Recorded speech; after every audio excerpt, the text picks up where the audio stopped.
අයිබෝන් ඔයාලට කොහොමද හොඳින් ඉන්නව නේද?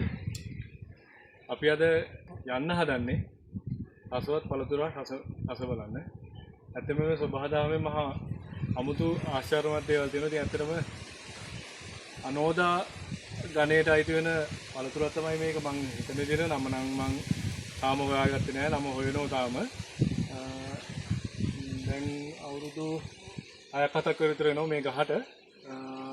ඊවසර පළ ගත්තා.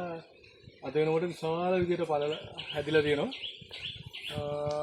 බලමු අපි ගිහලා බලමු මේ මොකද්ද මේ උඩට ගිහලා බලමු කොහොමද මේකේ රස කියලා.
හැදිලා තියෙනවා ගෙඩි.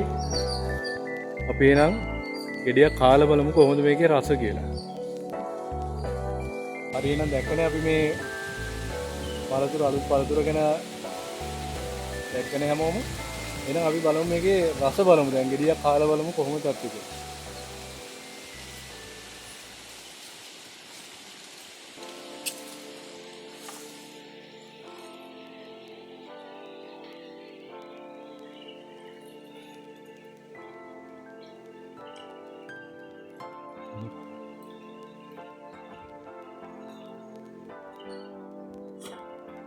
ඉතාම රසවත්.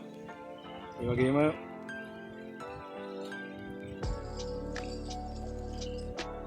ඇටයක් තියෙනවා සාමාන්‍යයෙන් මේ බලන්න මේ අනෝද ඇටයක් වගේම ඇට තිබෙනවා.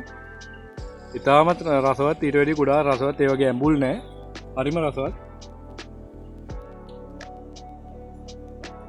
කවුරු හරි මේකේ නම දන්නව නම් කමෙන්ට් එකක් දාගෙන යන්න. අපි හිතන්නේ අනෝදා වර්ගයක් කියලා තමයි හිතන්නේ. නමුත් හරියටම නම මේකයි කියලා දන්නේ නැහැ. ඉතාමත් රසවත් පළතුරක්.